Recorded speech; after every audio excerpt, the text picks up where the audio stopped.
Arriba muchachos, vamos a zarpar, a lejanas tierras vamos a pelear, por los caminos de la ley y el bien, marcha el regimiento de mi Borinquen, todo por la patria habremos de dar, por padres hermanos que quedan acá, por la noviecita, el hijo y mi Dios, a la isla querida decimos adiós, adiós terruño adorado de mis anhelos, no olvides de este hijo ausente en tus oraciones, que yo en mis noches tristes con mis canciones, podré aliviar la angustia de mi dolor, gane o pierda siempre lucha con valor.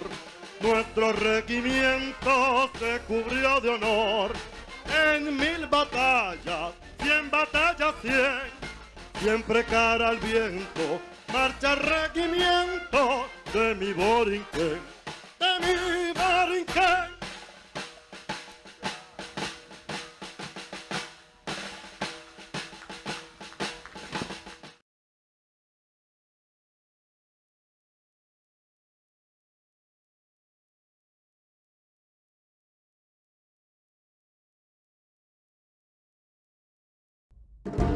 Dawn, Sunday, June 25th, 1950. Soldiers of the North Korean People's Army, aided by a barrage of artillery, crossed the 38th parallel. Escalating tensions between North and South were now plunging the Korean peninsula into all-out war. Within days, the South Korean capital of Seoul was captured. The invasion caught the United States off guard. Obligated to its fledgling ally in the South, the U.S. hastily regrouped, preparing to send a force to meet the onslaught from the North.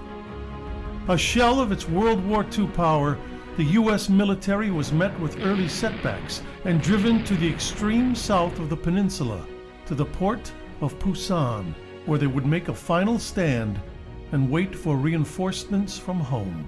Among those reinforcements were men of the 65th Infantry Regiment from Puerto Rico, known as the Borinqueniers, in tribute to the island's native name. The Puerto Rican unit had participated in the First and Second World Wars, but had never been truly tested in battle. The men were immediately pressed into action, attached to the Army's 3rd Infantry Division, and taking part in the breakout from Pusan and drive north. Following General Douglas MacArthur's daring invasion behind enemy lines at Incheon, the North Korean assault disintegrated and Seoul was recaptured. The momentum turned and the Allied forces pushing north, victory appeared within sight. But hopes of victory soon met cold reality in December 1950 in a remote part of North Korea near Chosin Reservoir. The Chinese army, backed by the Soviets, had recently entered the war and launched a massive assault on the overextended U.S. 8th Army and 1st Marine Division. In one of the epic battles in American history, the completely surrounded Americans slugged their way towards safety and evacuation at the port of Hungnam.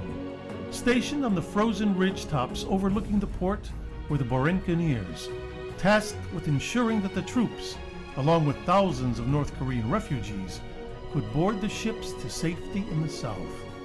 After all other troops were evacuated, the men of the 65th finally boarded the ship south, still firing at the advancing forces approaching the pier.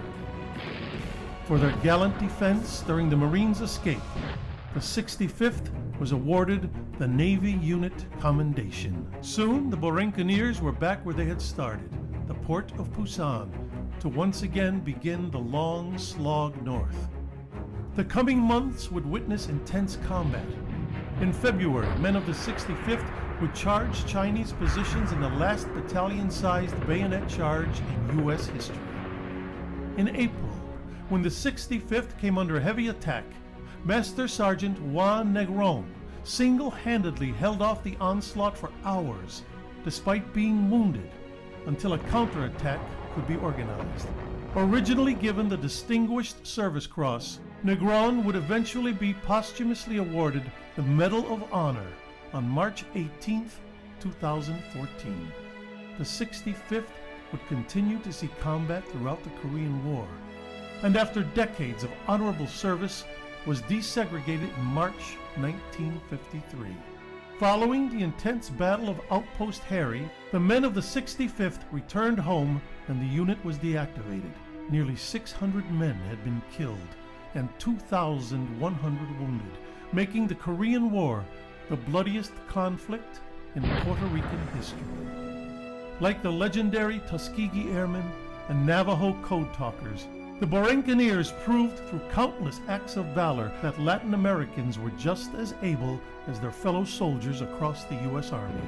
Their legacy of service, most notably cemented on the battlefields of Korea, was finally recognized in 2014 when Congress voted and President Obama signed the law awarding them the Congressional Gold Medal.